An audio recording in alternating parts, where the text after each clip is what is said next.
all make choices. But in the end, our choices make us. So choose wisely. Subscribe to It's Erik Nagel wherever podcasts are found. And leave a positive review, won't you kindly? Good. I mean, worst case scenario could just be a hookup. Good for you. Yeah, that's all I'm hoping for, to be honest. I don't have fucking money to start a relationship. It's going to be like half-baked when he goes on that date and takes the money from the blind guy. Like, that's what it's going to be like. You walk past those homeless in the overpass that have the huge bedroom set. It's like, this where you live? No, I live over there. Can we just use this bed? This one's nicer than yours. I sleep in a race car. Do you sleep in a race car? Oh, my God. You have bunk beds. No, an actual race car. You have bunk beds. You know how many activities we can do? We have so much more room for activities. It's Erik Nagel. And it starts now. What up, my Nagel? What up, my Nagel? What up, my Nagel? What up, my Nagel? What up, my Nagel? Talking about George R.R. Martin, not writing. Talking Marvel versus DC, who's more exciting? Talking George Lucas's legacy, high-scoring centipede. Talking Gittles' new beef burrito recipe. Talking about Stephanie McMahon versus Sable. Talking about the Cybermen versus the Weeping Angels. Don't blink, the dialect's more deadly than you think. Talking Summer Ale, Blueberry Pale, craft beer, pouring drinks. What up, my Nagel?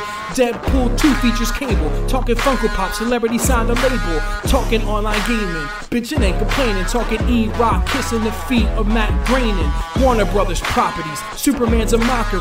Weird Al concerts, Kevin Smith's debauchery. Rick and Morty fun zone. The Lego build team, can I have your attention? Possible Donkey Kong kill screen. What up, my Nagel? What up, my Nagel? What up, my Nagel? What up, my Nagel? Ladies and gentlemen of the universe, the next voice you hear. It's Erik Nagel. Hello and welcome to another edition of It's Erik Nagel. That is me. Over in the Upside Down is Gittles. What up? And I don't know where Trevor had something to do. He had some sort of endeavor. It's so weird that I can't get both of you on the same show at the same time for the last several weeks. And some of those shows was because of me, because one, I had an incident trying to get home from work, and then the other one was a snowstorm. Let me ask you something. Have you ever seen me and Trevor in the same room at the same time? I have not. Exactly. How do you grow the hair and gain so much weight to play Trevor? What? I don't grow hair. I just throw in a wig. How do you gain the weight then? Oh, I just hide it very well. Well done. The phone number is 651-SMITHERS. That's 651-764-8437 if you want to be a part of the program. It's Erik Nagel across the board on social media. Like us on Facebook and subscribe to us on YouTube and all the regular places. And so on and so forth. A lot to do on today's show. Not a lot of time to do it, so we're going to dive in. We got so many things we want to hit on. We want to talk about Amazon. We want to talk about the story that came up about medieval times now being deemed inappropriate. A big digital media company in New York City is following a scary trend where they're closing down and laying off a lot of people. GM just announced they're laying off about 15,000 people. So this booming economy and job growth thing is starting to backfire a little bit. Well, the media thing, that makes sense. I worked at one of those media companies, and I had no idea how they were staying alive. So, that's a bigger story. We can get into that. All right, we'll start with that in just a second. Also, I want to talk about the incident of Southwest Airlines accused of name-shaming a little girl, and a couple of personal stories from Thanksgiving and Black Friday I want to get into. But let's start with the media company. Did you get anything good? Oh, we'll get into Black Friday. All right, let's do that. All right, it's a little unorganized. We'll do Black Friday and then move on and get this whole thing going here. Breathe. Here we go. So Thanksgiving was good for me. How was it for you? Last time we talked, you were going to... I thought you were hanging out with your family, and it turns out that you weren't. You're going to go do something else. Yeah. I just cooked at a soup kitchen, and then my other friend around the corner was deep frying a turkey on his roof, and so I went over there, hopefully not to die in a fire. Yeah. And luckily I survived. A lot of people don't I went over realize. there, literally, he was like, dinner's going to be ready around 6. And I was like, it's going to be ready at 6 or you're going to start cooking at 6? He's like, ready at 6. I'm like, cool. Because that means if it's going to burn down, I'll know way in advance. So I get there at 6. I'm like, oh, sweet. The building's still here. I get upstairs and he's just like, dude, we're all stoned to the bone. We haven't cooked yet. And I was like, oh, fuck. I'm still going to die in this house. Like, how do I get out of this house? But you know what? Somehow they did it, and they didn't burn everyone to death, which was nice because it was very close. It could have happened. It was like 19 degrees with 40-mile-an-hour winds, and the fire kept going out that was trying to heat this cauldron of peanut oil. But you know, luckily it all worked out, and it was a good time. I was only out till like 9:30 or 10, and then came back. I had to work the next day. That's pretty dangerous to do deep frying a turkey, 1, and then 2, doing it on a roof in the city. Oh, dude, like I told my old roommate rather, I was like, you've done a lot of reckless shit, but this is by far the most reckless. And like when I say reckless shit, like we worked at when I talk about these media companies, we worked at one together, and he used to in the winter go out on the fire on the window ledge, not a fire escape, like the ledge that's this wide, right? Maybe like a foot wide. It's covered in ice, and he'll just start doing jumping jacks. Be like, "Oh no, I might fall." I'm like, dude, like you will, like you're gonna fall to your death. You're going to break but he never everything. did. Like, he's one of these happy-go-lucky guys who like nothing ever happens to him. You know, like he just lucks out, but he does extremely irresponsible shit like that. A lot of people don't realize there's certain things throughout the year, especially holiday related, when you get the warnings and people tell you that this is going to cause a problem, like 4th of July, no brainer, fireworks will start fires and also, you know, destroy limbs, fingers, and maybe even decapitate people for people leaning over like a Roman candle and then it just explodes too early and blows your head off.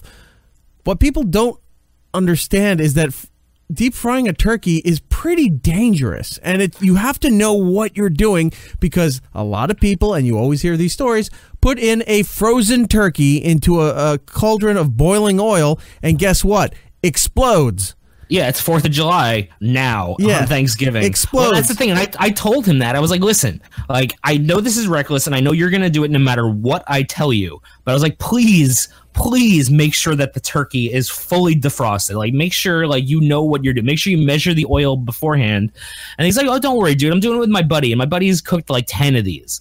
So I get over there, and his buddy is, like, just this 20-year-old college kid. I'm like, there's no way you've been cooking these since you were 10. Like, you have not been deep frying turkeys by yourself. But no, people get the big frozen turkeys from the supermarket, bring it home, put it in, boom. Rinse it off, and like, okay, we're ready to go. Put the little hook around the rope thing to lower it down, and explosion.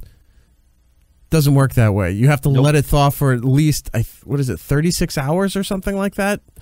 Yeah, you want it to just be completely thawed. So, like, I mean, like, I was there. I saw the turkey. I was inspecting it beforehand. I'll send you pictures of it. But I was, like, putting my hand in, like, making sure it was, like, completely frozen. I was like, dude, like, one drip of water in there, and boom, you have a grease fire. I'm like, do you have anything to put out the grease fire? Yeah, man, I got, like, a couple buckets of water. Wrong.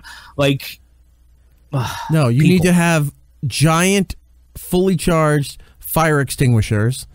I was like, a bucket of sand, foam. Yeah. Kitty litter, like the other things that you do to like smother a fire. Like, you don't throw water on a grease fire, but this kid is a grease fire, so who knows?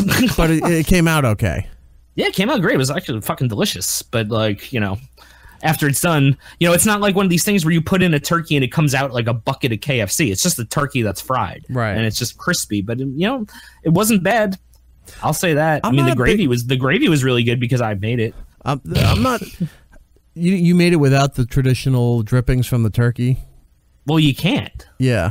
Like, you can't. So, like, I mean, usually what I do for a turkey stock is I just make a turkey stock. So I'll get, like, smoked turkey wings and turkey backs and turkey necks, and I'll, like, you know, reduce it for, like, 4 hours until I get this concentrated smoked turkey flavor. And then I make a stock from that, and it's just, like, super rich. And it's better than, like, the dripping stocks. That sounds delicious. So that's what I do. I'm more of a traditional oven roasting, although I've been tinkering with the idea. There's a barbecue place not too far from me that I've sort of become friendly with called Red, White, and Q over in Kearney, New Jersey, and it's owned by a former Marine. And he hires, or the people that work there, I think, are also former either Marines or you know, military serviceman, and he does a lot of stuff for veterans and certain times a year. If you have your military ID, that you got, you get free meals, and like it's a really good guy, and it's a really great place. So he was doing a whole smoked turkey run for Thanksgiving, whole turkey plus the stuffing. Oh, dude. So they were that's the best. You get a whole smoked turkey. Oh yeah. So I'm watching the videos, and I'm watching the preparation. I followed this whole thing as if I was binge watching a Netflix series. So every time he was posting something, I'm watching as they're preparing it, as they're seasoning it, as they're putting it into the smoker, as they're checking it in the smoker, as they're taking it out of the smoker, and then they're putting the stuffing into the turkey, which, by the way, surprised that a lot of people don't realize that you cook the stuffing and then put it into the turkey, not cook it, put it into the turkey, then cook the turkey. No, that's what my mom would do. It was always kind of weird. Oh, that's an older generation thing. But then I guess they didn't really understand the whole bacteria thing that happened. Yeah. Yeah. So I was like, man, you know what? I didn't get the smoked turkey. And in fact, we had 2 Thanksgivings because I went to family on Thursday. And then Friday, I had all this free food from the supermarkets near me when you hit a certain threshold. Oh yeah, they start giving you like a 30-pound turkey, a 20-pound turkey. Like they just start giving them out. So one supermarket I got the turkey, and the other one, since I already had the turkey, they have other alternatives like ham, lasagna, the loser stuff, the loser stuff. Dishes. What do you mean the ham, loser lasagna? Yeah, those are mostly Christmas dishes, but yeah, that's not Thanksgiving. So I got a ham. No, actually, I didn't get a ham. I got all the sides that they had available to go with the other turkey. So family Thanksgiving starts so late. I don't know why my family starts it so late. Everyone else is eating around 2:00, and by 6:00 we're just sitting down to eat, and it's driving me nuts because then also I want to go do Black Friday stuff, which I'll get into in a second. So we eat, and it was delicious, but then everybody divvies up food and takes it home, and you never get enough to take home for you to enjoy for the weekend, turkey sandwiches and what have you. So that's what Thanksgiving 2 was for Friday, where cooked everything, got up in the morning, threw the turkey into the oven, made everything else in addition to what we got from the store, and it was a fantastic day. OG came over. Oh, nice. That's great. Yeah, we hung out for a bit. It was a good time had by all. And then I had enough stuff for the weekend to carry me over till Monday. I just Thanksgiving nonstop all weekend. So, because why? I mean, you make all that food. It's like it's almost like prepping your food for the week. I was prepping it for the weekend. I said, okay, this is the bag of turkey for the sandwiches. This is the turkey to make for other meals. We had the gravy in these containers, stuffing, potatoes. I always made fresh vegetables with it. I mean, it was amazing. I just had the same meal for like 4 or 5 times through Friday through Sunday. The worst part about like leftover Thanksgiving like stuff, I mean, like I love it, but you get to like that 4th or 5th day and you're opening that same Ziploc bag that's had like the same turkey in it for like a week, and it's starting to grow like a film on the outside. You're like, maybe I should throw this turkey away. 4 days is really pushing it. Because I'm still eating mine. A turkey. A turkey doesn't have any preservatives anyway, but you're cooking it enough that it's going to last for a while. Yeah. So I just did it Friday through Sunday. By Monday, I was like, you know what? Because I never eat the dark meat. I threw the dark meat out. Why? I don't like the turkey dark meat. Why not? I just don't. That's where all the flavor is. That's what everyone tells you as they're trying to pawn the dark meat off to you so they can have the white meat. Nope. That's a whole different discussion, Eric. All right, for another time. Totally turkey. Talking turkey now. So that was the weekend. Thursday night, Black Friday. Did you do any Black Friday shopping at all? But no. Okay. Everything I saw that was awesome at Black Friday, I thought was like online deals that I could do from home. And then what I didn't realize was I clicked the wrong links on websites, and that was the in-store stuff. So like by the time I realized, I was like, well, I'm not getting there. That's gone. There's probably one of them in the store. So well, probably not, because here's what I've discovered this year. I think the tradition of Black Friday shopping in physical stores is probably within 5 years of dying out completely. And here's why. So back in the long ago, when they started the whole Black Friday sale, it was for our parents. We were young. It was for Friday morning for them to get a jump start on Christmas shopping, to get everybody in the mood to start shopping at the malls, department stores, etc. You had to be there, and the Black Friday sales started, 1, on Friday, and 2, it was usually about 5 in the morning, 6 in the morning, around there, where you'd have to go wait online to get into the stores to get deals on these things. That's where it sort of originated, and the time frame of doing the Black Friday shopping. Then some time passed, and then it develops into starting at midnight. It became a midnight ordeal, and this is where you started to see, as we were moving as a society into the video age, where you'd start to see the video footage of people running into a Walmart or into a Macy's or something and fighting over a $20 DVD player, or a set of luggage that normally was $100 is now, the whole set is for $30. And people would start fighting, start punching each other, maybe even worse. Get trampled, stampede. Yeah, even worse. People were dying over this nonsense. But the sales were starting at midnight, so people would line up in the early evening after eating dinner or whatever. They'd leave their families and they'd go shopping at midnight, and the stores were only open for like 2 hours. So you'd go from 12 to 2 to do the shopping and hopefully try to get some good deals as you jumpstart the holiday season for gift giving. Then within a couple, I'll say a few years ago, some stores started doing it at 6 o'clock. So it was getting even earlier. And then I know last year Walmart started doing it in 2-hour shifts. So from 6 to 8, they would have what they call, it wasn't just Black Friday shopping anymore, they also had the doorbuster deals, which was the incentive to come and into the store and do your shopping instead of doing it online, so that you would physically be in the place to shop, because those deals were only in the store while those supplies lasted. So Walmart did a thing, either last year or 2 years ago they started it, where it was they had a circular that went out. You got it in your newspaper or online Thursday morning. 6 to 8 were certain deals. 8 to 10 were another set of deals. 10 to 12 were another set of deals, and then midnight on was another set of deals. This year, some stores like JCPenney's were open at 2 p.m. Now, JCPenney's is a little different. JCPenney needs to be open at 2 p.m. because they're on their death knell right now. Yeah, they're not doing well financially, and this is a last ditch effort to try to revive some life into that department chain. But they were starting at 2 o'clock. GameStop was opening at 3, which I don't know why that needed to be going on. And I'm not a big fan of them opening the stores during the day when the families can't even hang out together for Thanksgiving. At least at night, when it was at midnight, you could spend the night with your family. Then you went in and worked the night shift, and usually got holiday pay to work overnight just for that sale, because a lot of these stores wanted all hands on deck.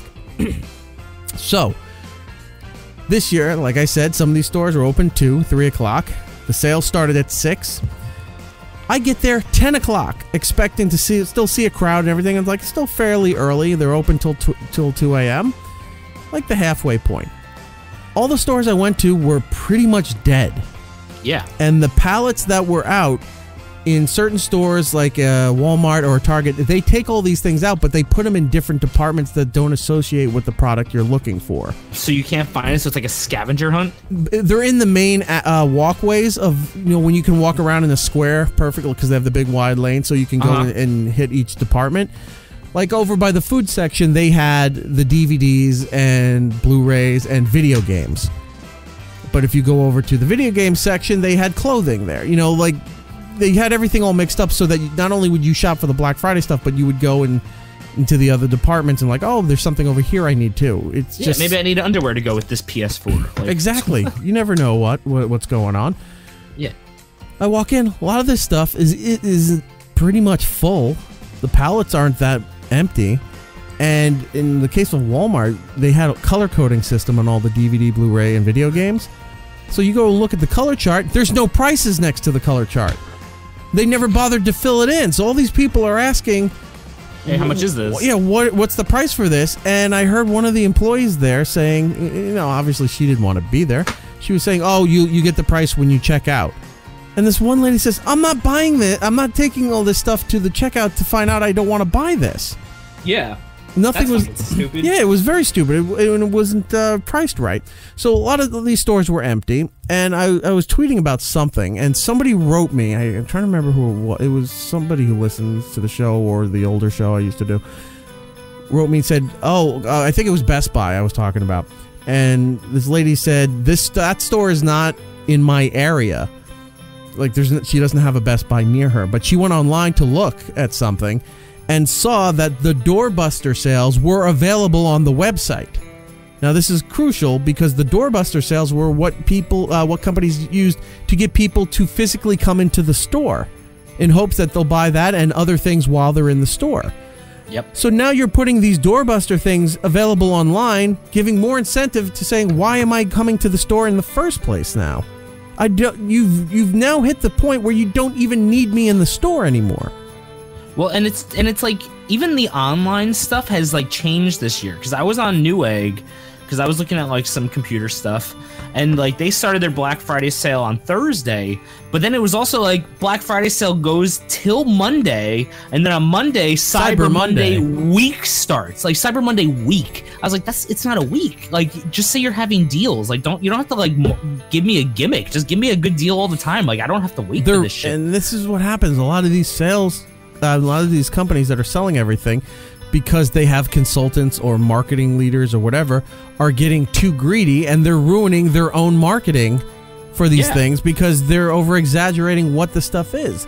Nobody's going to rush to buy stuff on Thursday if, the Black Friday sale is going to last till Sunday, and then it's the same sale on Monday just called Cyber Monday. I have no rush to go and get this. Yeah, like that's how it was on Friday. That's why I didn't do Black Friday stuff, because I was like, you know what? I bet Cyber Monday is going to be just as good. Like, why am I going to rush out to a store, kill myself, or get trampled or some shit, and when I could just wait till Monday? Like, and the thing is, like, I was reading online a couple of articles that were basically saying like that, like what you were saying earlier, that Black Friday is going to be dead very soon. Like, people just aren't buying stuff. The last ditch effort to get people in the stores were those doorbuster sales, and now you're making them available online, which is no different than the Black Friday sale. So why do you want? It's like you don't want people in your stores at all now. Like, the only way they're going to be able to, like, if they really want to get Black Friday on, they're going to have to like legitimately like find a way to make it like a lottery, where it's going to be like, all right, Black Friday, Best Buy is open. 10 people who shop at Best Buy across the country will be randomly selected to get $1 million each. Like, that's going to be the new thing. And then people are going to be like, well, fuck it. I'm going to be buying this anyway. I'll just go to Best Buy. Maybe I'll be one of those 1 in 10, you know? Like, I feel like that's what they're going to have to start doing in order to get people in for a Black Friday. I don't think they want people in the stores anymore. I think they kind of want to close them down. Like, Best Buy has been hurting for a while, but Yeah. I think a lot of these stores go and say, we can do sort of what Amazon does, where we can have the warehouses full of the material, instead of just being the hub to supply the actual brick and mortar stores for people to buy it. We can switch our online sales plan, and they can buy from here, and we just ship it from our distribution centers and make that the hub for the store instead of the actual store itself. I think a lot of these people or a lot of these companies might be tinkering with the idea of shifting to the Amazon model. Well, I think it's going to be once you start seeing like more older generations like phasing out from stuff, like the people who still like going to brick and mortar stores, like once they're phased out, like it's going to be over. Like, everyone's just going to be buying stuff online. And it's funny because, like, even when I go out to Long Island, I'll see my dad, and we'll go to a store, and he'll just be, like, complaining about customer service and stuff. And I'm like, well, what incentive does anyone have in these stores to work harder than they are for minimum wage for customers who are angry at them? Like, no one cares. No. At the end of the day, like, the Best Buy cares about one thing: selling product. And if they can make more money by closing down their stores and firing all their employees and still sell the same amount of shit, they'll do it. That's what's going to happen. You ever go to a store that you're surprised is still open? Like, you didn't know that this chain still was functioning? I saw, like, I'll see a Kmart every now and then, and I'll go into Kmart, and they're always disgusting looking. Like, the floors are dirty, nobody cleans anything in there. But you're still amazed, like, Kmart used to be one of the crown jewels of shopping in the 80s. Like, Kmart Blue Light Specials was a huge deal. Oh yeah, I remember those commercials. You know how you see the commercials now for Target? Like, Target is the big place to be for that kind of shopping. That used to be Target feels to me now what Kmart is becoming. You know what I mean? Like Target a couple of years ago felt like the prestige that Kmart had like in the 80s, and now Target to me kind of feels like it's kind of fallen off. But it's also like I live in the city, so there's only like 2 Targets and they're very small. Like you can only go there for like little. The one on Atlantic Avenue is even though it's multiple stories, it's still kind of a dump. Yeah, I mean that one's pretty big. But like I don't know, like I think everyone's just buying shit online now. Yeah, I don't need like a specialty thing that you want to go to a store and test it out, and even then people are just going to the store to play with the product and then they go home and order it. Right. Yeah, So, Kmart used to be a huge deal in the 80s, and now when you look at it, it's like, wow, there's a Kmart still open. I mean, like I said, you go in there, it's a dump. It's dirty. They barely have anything in stock. Yeah. And I think Kohl's like is going that way. The little Caesars that's always in like a Kmart. Like it's always like some shitty fast food chain that's not even like barely staying in business. It's like 2 old dogs who found each other and they're like, we'll comfort each other till we die. That's like Little Caesars and Kmart just like hanging out. Yeah, it's like, look at that old strip mall. There used to be a Caldors and a Pergaments and a Ground Round. Like all of these things are gone. Yeah, and now it's a Kohl's and there's a Chili's there. I've seen that little mall on Sunrise Highway, Eric. We all know what it is. But even there. Kohl's just is like all these generic knickknacks. Like whatever the other stores don't want to buy seems to wind up in Kohl's, and they just like, we sell everything. Yeah. It's a whole hodgepodge that we have specialty sales. Like every aisle is an impulse buy. You know, all those little tchotchkes and look, your own homemade craft brewing kit. Okay, I'm looking at bathrobes. Why is this over here? Yeah, but sometimes like I look for that shit. Like sometimes that's the stuff I look for. I'm like, you know what? I've seen all these other products. I want to see what kind of weird tchotchke shit they have. Like the table, like little desk golf thing for the golfer in your life. You could buy the little pen that's like a golf club. Practice your putting when you should be working. Into the cup. What's up? Practice your putting when you should be working. Yeah, exactly. The magnetic dartboard, the little coin sorter that, you know, you drop the coins in, they go ching, ching, ching, ding, ding, and then fall into it. Like, just stupid shit like that. The 7-in-1 emergency lamp that you shake and it turns into a radio that you lose 4 seconds after you have it and you actually need during an emergency. That you have to wind up? Yeah, you gotta like wind it up. And yep. It's like... you're generating your own. Yeah, you're generating your own energy for it. Yeah, like fuck that. Everyone's lazy. I'm not cranking a radio. Right. I just sent you a photo too. This is another thing that's getting out of hand is the ugly Christmas sweater phenomenon, which aren't sweaters. They're just sweatshirts with shit printed on them. With, you know, Commodore 64 base graphic designs on the front of them, and they're saying ugly Christmas sweater. It's a sweatshirt with a print on it. But then you get the ones that are going too far where they do full out sweaters, where I saw Game of Thrones has the what's the White Walker King right on the front of there. The Night King? The Night, is that what it is? I think that's what he is. Has the I forgot what the slug line was, but it had his face on there, and I went and looked at it, and it's designed and it's built as a sweater, like it's a legit sweater, right? It's not even like sweater though. It's like those undershirt like thermal type shirts. You know what I mean? It's like even shittier quality than a sweatshirt. It almost reminds like the stuff you wear under your pants when you go sledding. You know, like that kind of material. Oh yeah, thermals. Yeah. Yeah, that's what it feels like to me. Like, it doesn't even feel like a sweater. I used to wear thermals under a t-shirt, right? When I'd go to school, and my brother, who works outdoors and does a lot of other things, he looked at me, he goes, "Are you wearing thermals?" "Yeah, why?" He goes, "The only ones who should be wearing thermals are guys that are actually working outside in the cold." He's like, he got mad that I was wearing it as a sense of, I guess, fashion, because I just wore it under a t-shirt because it was warm during the winter. What do you do?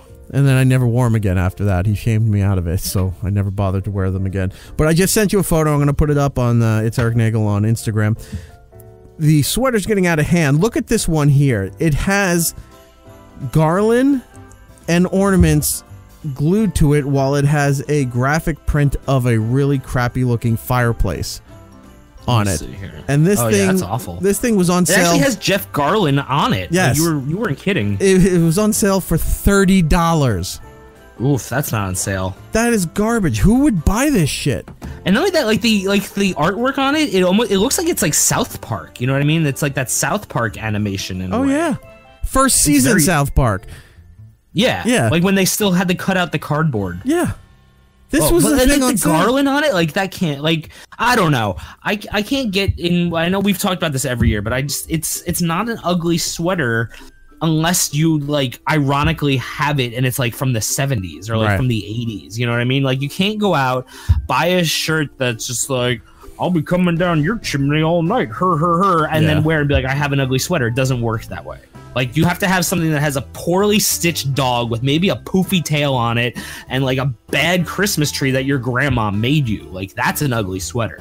I've told this story. I've told this story many times. One year from my grandmother, the one I don't like, she gave me a Christmas present. I was a little kid. I'll say somewhere under 10. It was... I think she found this at a flea market. It was a white pullover sweatshirt, no hood, just a white crew neck sweatshirt. Painted on it was like a pond, like waterscape. You'd see trees behind the water. Nice. And then it had a dock scene on the front, but the dock was painted there, and then the outline of the dock was literally rope glued to the sweatshirt to outline the dock. And I'm looking at this thing, and my mom's looking at it, and she's like, say thank you. And I said no, because I'm not going to wear this. This looks horrible. And even at like 8-10 years old, I knew this was garbage. Ugh. I mean, that's great. I wish I still had it. Like, find it. Nor could I fit in it at this point, but I mean, we have a bigulator. We can put in there like some sort of re-bigulator. You're right. No, if I still had that, believe me, I'd be putting it out everywhere for everyone to see it. But I do not have it. I'll have to look online and see if maybe it was I don't know if it was a unique print, a unique design, or if it was actually mass produced. Maybe I can find it out there. If I do, I'll put it out there online for everyone to see. I was at the store yesterday and I saw and this is another one on the ugly sweater thing, and this was the worst thing I've seen yet. Like, seeing the ugly sweaters that are made are really stupid, but it was a cookie kit where you make cookies that are shaped like sweaters, and then you have to make your own ugly sweater on the cookie. It was the ugly sweater cookie kit. But the thing is, the cookies are only like this big, so everything is going to be ugly because no one over here is fucking Pablo Picasso with a cookie fucking thing making an ugly cookie. It's just going to look like shit. That's just pointless busy work to keep your kids busy while you go and drink. It's just, I don't think it's pointless busy work. I think it's just trying to be like, hey, let's try and cash in on this ugly sweater thing and find a way to do it. It's definitely that, but I'm saying the whole design... They're using ugly sweater as the marketing ploy for it, but the whole design of putting anything on a cookie like that is just pointless busy work. Well, I feel like the pointless busy work is like a nice gingerbread house. Like, that's pointless busy work. That's a lot of work. Funny you say that, because gingerbread houses seem to be a big thing with major company branding now. Do they have Lego ones? Because I would fucking buy a Lego gingerbread house. I think I would too. I think I would do a ginger snap house. Like, it's like Legos, and you snap them together, and then you eat them all, and you go, I didn't even look at the picture. I just made it based on what it was. Or they tell you you're not allowed to eat it because it's still Legos, and you're sitting there like Ralph Wiggum with a bunch of Legos falling out of your mouth. Or you're still in the store and you haven't paid for it yet. So they have name brand gingerbread housing kits now. One is by Jelly Belly that I saw. Another one is by Nestle.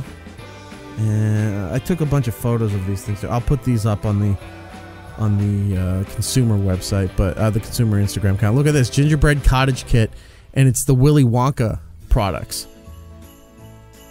Wow. See that? I mean, it's kind of nice. Oh, it's got sweet tarts and bottle caps and nerds. And runts and all there. There's another one that Tootsie Roll made. So it's got Tootsie Roll, Double Bubble, Tootsie Fruit Chews, Dots, which is a garbage candy, and something called Flower Power. I don't know what that one is. But this one was the most surprising. Haribo. The gummy bear people. Oh, yeah. I love They're on Haribo, everything, though. But they made a whole gummy gingerbread house now. I just think these are all complete waste, because that's big. The advent calendars are really big, because Lego has 2 advent calendars. They have a regular one, they have a Star Wars one, so each day you open up are different pieces. Imagine being a kid. It's hard enough to try to build a Lego thing, but now you have to go day by day as you pull different pieces out of a calendar door. And it's like, what do you have so far? Well, we're on day 3 and I have a foot. You know, that's all you have, or a part of a flower for a garden. Yeah, I want a Haribo house. Is there a Butterfinger house? Is there a Crunch Bar house? I think I can make it, and then we could take the Godzilla dolls and crash right through it. Moving on with shopping, Amazon had made their announcement that they're splitting their East Coast headquarters between Long Island and Arlington, Virginia. Yeah. So which is, now there's a theory that the reason that they split it between Long Island City, which is Queens, which is right on the water across from Manhattan, and the Virginia location is just outside of D.C. within, I guess, view or within reasonable distance of the Capitol and the White House and what have you. There's a theory that, what's his name, Jeff Bezos? Yeah. Picked these locations because he was having disputes with Trump, because Trump kept calling him out on nonsense, and that he was setting these up right in his backyard in both places. Oh no, I don't believe that theory at all. Like that's actually the first time I've heard that. So I don't think that. I thought that one was really far-fetched. It was funny if that was the case, but I was like, well, when you're that rich, maybe that it comes down to just fucking with people. I don't know. No, I mean I think they had these 2 locations planned as what they were going to do the entire time. Like there was never any doubt that they were going to get New York and Virginia. Like there was no way they were going to open this in Detroit or like a city that actually needs it. You know what I mean? Right. Like if they did that, they're not going to be able to attract the top talent who don't want to live in fucking Detroit. Like a programmer who's going to be making $200,000 a year does not want to live in fucking Detroit. They want to live in New York City. That's why he picked New York City. And he's getting $2 billion of tax money to make it. Like that's insane to me. Well, you're not far from Long Island City where you live. Dude, I've already seen people on my street, like guys in business suits with like binoculars walking around, because my block that I live on is in the redevelopment area that's been released now that Amazon opened up. So should be fun to see what happens. I was going to say, what's the word around your neighborhood about as far as Amazon moving in? I don't know, but every family on my block is like old and like they've lived here for 30 years. And I'm sure if Amazon throws some money at them, they will take it. So I don't know. I think it's really stupid. If Amazon wanted to open it up, like no problem. Like go ahead, open it up. But you don't need $2 billion in tax money that we could use to go to the failing fucking MTA and the schools and everything else to a company that is literally the richest company on earth. Like he's the richest man on earth. His company is worth $1 trillion. $2 billion is literally nothing to him. Like I don't understand why we're doing this. Why we're trying to woo over this rich guy who is gonna do this anyway. Like it seems like a really bad waste of money. Okay, interesting. You bring that up. So I researched a little bit about that after the announcement was made, and they were talking about the amount of jobs that they're going to bring in, and they're talking estimated, I think, 15,000 jobs that they were estimated. Yeah, right. Now, I said, all right, well, that's kind of cool. Maybe that's goes hand in hand with the incentive with New York State because New York State has been running ads for a long time about soliciting businesses to come and develop their plants, their headquarters in New York, in the state of New York. And they promise you certain tax credits and other things as incentive to bring your businesses to New York. Now, I get it in the sense of going upstate, and by upstate I mean past Westchester and Poughkeepsie.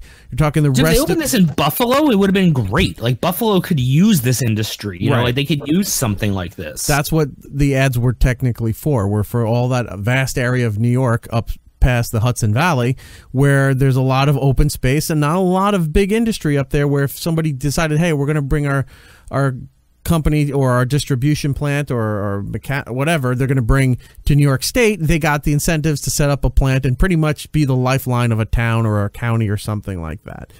Yeah. Here, I think they just got them on a technicality because New York State offered that. And like, hey, we're in New York State. This still counts. One thing I noticed was that the complaint about the jobs did not guarantee New Yorker jobs. Well, 15,000. That's the thing. Like, they're going to relocate people from other areas of Amazon to bring them to New York. So when you're creating 15,000 jobs in New York, but it doesn't mean they're hiring local people to come and work there. They're going to bring people. Well, yeah, that was my whole complaint. From other places, and then open up the jobs in those other areas. Yeah, like that was my biggest complaint, is that like he picked these locations because he's trying to woo talent from around the world, and like you're not gonna be able to do that in like West Virginia or Detroit or Buffalo or something like that. People are not gonna want to do that. Like they're gonna want to come to New York. Like there's a condo complex in Long Island City that since the Amazon announcement happened, people there are literally just selling like apartments like all day. Like it's like printing money because Amazon people are just buying up all of Long Island City. Like, I don't know. I have a strange, conspiracy theory about why it's in DC and New York. What is but yours? It's not the one you said. So, puts on tinfoil hat here. Amazon's been working on that recognition software, the one that they're using with the facial recognition with the FBI and the police departments. That it's very controversial.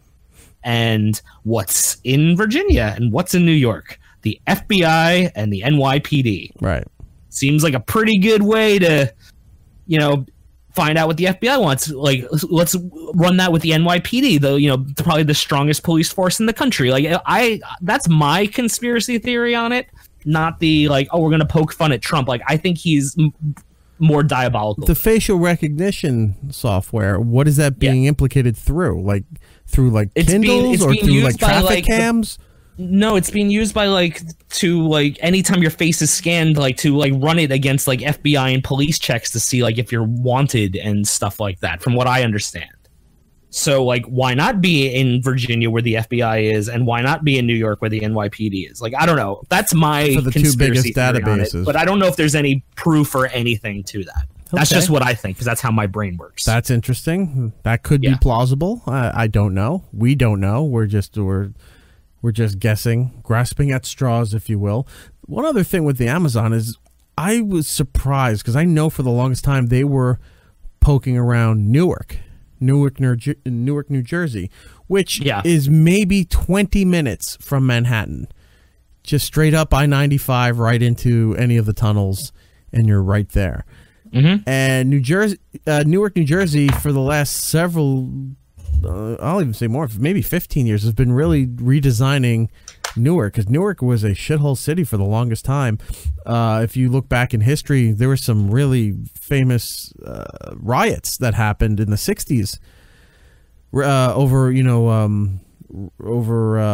race. Yeah. And just overall poverty and anger and all these things. And Newark, only in the last 15 years or so, has really been giving itself a facelift. They built the Prudential Center out there, called The Rock. They spruced up Newark Penn Station out there. Dinosaur Barbecue moved in right near the Prudential Center. All these fancy craft brewing bars moved in.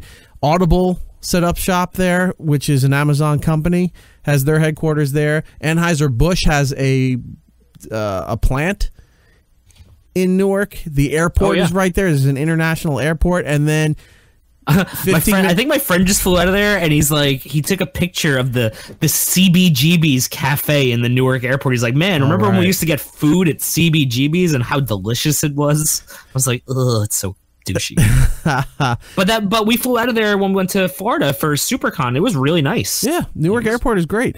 Then 15 minutes from, in another direction, you have Elizabeth and Bayonne, the major ports for the East Coast and for New York City, where import is coming in. So there's a lot in that area, and I thought this would have been a perfect place. They already have Audible there for Amazon to set up shop and pretty much own that city. Like, that could have been their city, and yet they go to Queens, which is overcrowded as it is.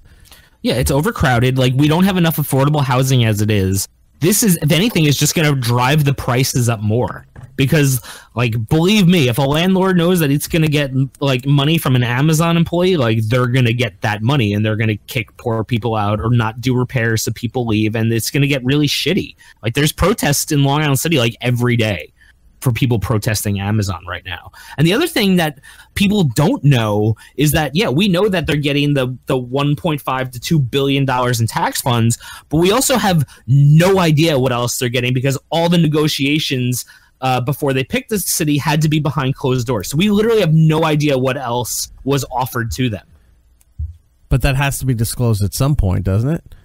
I think it has to, but like it was under a strict rule of all the negotiations and everything that was happening had to be done without the public knowing. Like it had to be like a behind the closed door thing, because they were literally just like, I mean, there was an article I was reading. They said they felt bad for these smaller cities who like legitimately just got played by Amazon, like being like, this is all the things we'll do for you, and this is what we'll do to like create this, and you don't like that senior citizen house, we'll put the Matlock freeway right there, you know, like that's what like cities were doing, like, you know, and he knew that he wasn't going to go to these cities, you know. So I wonder what New York gave him, like what other things we gave Amazon to open here, and in same thing in Virginia. Well, if it's public funding, you know, state, local, federal, whatever, it's going to have to be disclosed at some point once their deals are done. It has to be made. Yeah, maybe. I mean, he's getting a heliport, and I think they said that they're going to fix the train lines that go to and from Amazon or something like that. It's like, oh, thanks. So it's easier for your shitty employees to get back and forth. I mean, it's like, it's not, these aren't factory jobs. 15,000 jobs isn't a factory job. Like they're hiring like more exec stuff, probably people who are going to work on, I'm sure, Amazon's creative television programming stuff. I'm sure there's gonna be a bunch of people who are working for that. And, you know, they have all their other stuff. They have their streaming services. They're a huge corporation. They have so much, they have their hands in everything. So I feel like if there's anything, maybe some factory jobs, but even that, it's like most of those things are overseas. Like a lot of them are overseas, and a lot of them have like serious human rights violations and like complaints where people like pee in bottles because it's like they can't get to the bathrooms in time because they're too far away, and the time it takes them to get to the bathroom and back will like dock them on their pay, and then they get fired. Like it's pretty crazy. Well, so I'm not looking forward to Amazon opening up, so we'll see. Well, this story also ties back into Black Friday, because over in Europe, on Black Friday, 90% of the warehouse workers working over in Europe walked out in protest over not only just living wages and insurance issues, but also for the fact that they, you know, for holidays and just weekends, people wanted to have time. Look, a lot of people in Europe aren't used to working the full 5-day-a-week schedule that Americans are used to working from 9 to 5. Like they would work a few hours in the morning, they'd be off from 12 to 2, they'd come back, work another 3 hours, and they were out at the pub. And, you know, certain areas it's tea time, other times, you know, they were out having the pub before, and they would have dinner late at night. That's not how America does it. So when Amazon started opening up over in Europe, they are adapting the American model of way of working. And the Europeans are like, this is kind of fucked up. We don't work like this. Why are we working like this? So about 90% of the workers for the warehouses over in Europe walked out protesting the conditions and the way they've been treated. And Amazon put out a statement saying, do not worry, this will not affect shipments in any way, shape, or form. 90% of your workers from the warehouses left, and they said, this isn't interrupting your service. You can still go and buy, and you'll get stuff within 2 days for Prime. This was over in Italy, Germany, Spain, and the UK. I mean, it doesn't surprise me. They have strict labor stuff there. Like you have to get paid vacation. You have to have like serious break times. Like they care about their employees over there. I hate to say it, but you know they take care of their shit so that people aren't fucking dying in factories. Well, that's not what's been going on. So they finally said, "Hey, this is not going to happen." And they didn't even Amazon didn't even bat an eye on the world stage. So like, oh yeah, don't worry about it. Yeah, like no, what's the matter? It's DVDs. The robots will be taking that job in a year anyway. Before we go to break, you brought up the digital media company Mike, or is it MIC? I don't know. Yeah, it's Mike. Mike laying off employees. You had tweeted that this whole digital media industry is starting to crash down, and I didn't look up any more on that other than I wanted to defer to you for your expertise, having worked in that industry for the longest time. Tell me about what this story is and what's going on. So basically, and this story, like people will totally understand exactly what I'm talking about. You know all those little pop-up videos on Facebook that have like the little like ukulele music and like stupid stuff, and it's just like, oh, here's a think piece, and it has like, you know, the dialogue and then a quick like 2-minute video where they're telling you about like current events and stuff like that, and pop-ups, and they're on Twitter too. Basically, all those companies are completely going under right now because they the whole thing that happened. I don't know if you remember this. It was like about 2 months ago or so with Facebook, where the whole thing with the algorithms, and they were lying about like the video views and they were inflating video counts. All these companies, these digital media companies, were basing their hiring needs and production needs based on these viewer numbers that Facebook was giving them, but Facebook was inflating the numbers. So basically, they had videos that were getting like 10,000 hits. Facebook's telling them they're getting 15 million hits. And then they're like, oh, shit, like, we're doing good. We need to hire more people and put out more content. And then at the end of the day, it's like, oh, wait, that's actually not happening. And no one's buying these products. And now we have to fire everybody. And this is the So this is like the .com boom. Yeah, this is the second company in a month now that had to fire almost half their staff. The first one was a company that the last one I worked at, which was Refinery 29, and I saw the writing on the wall there when I was working there, which is kind of why I left. And so basically, they had to go through, and they're just cleaning house right now, and it kind of sucks because there's a lot of people who are getting hired for these jobs. And putting out a lot of content, but it was all just a lie. Like, they weren't getting the views they were getting. They weren't getting the hits they were getting. They weren't getting any of this stuff. And all these companies, and it's really funny because it's kind of like, it's such a sham because all these companies, like, they took on this, like, bravado thing of, like, this is what we're doing in the industry, and this is what we're doing. But at the end of the day, it's like, but you're not doing any of that. All the numbers were a lie. Now, these were all not just digital media companies, but these were all companies that were mostly geared towards like millennial and younger viewership for these things, right? Yeah. It's a lot. It's a lot of stuff that's aimed at like younger generation millennials, as you would call the influencers. You know, the people on Instagram who are just like, oh, I get lots of hits and I can, you know, market this product for somebody. So I think the hits are going to keep coming, and I think it's going to get a lot worse because there's a lot of those companies in the city. And if you keep firing editors like this, there's going to be nowhere for them to go because the reality TV industry is not doing very well either. So it's going to be very interesting to see what happens to all these media people in the city here because these companies are going to keep going under. And I had another friend who worked at another a magazine. I won't mention the magazine name, but she mentioned that they're having layoffs now too. Magazine as far as online magazine or an actual print magazine? Well, here's the thing. A lot of these companies have gotten started. They started as like Refinery 29 was like a fashion and like something like a fashion and entertainment like website thing where they had articles and stuff like that. Then they started getting into the video, and then they went like full into the video because they're like, oh, people aren't reading the articles, they're doing video. So other companies, like other people who have magazines and products, started doing the same thing. They're like, well, if this magazine can do it, why can't we? And then everyone just started like basically adding media, like digital media production departments to companies that have never worked in digital media before.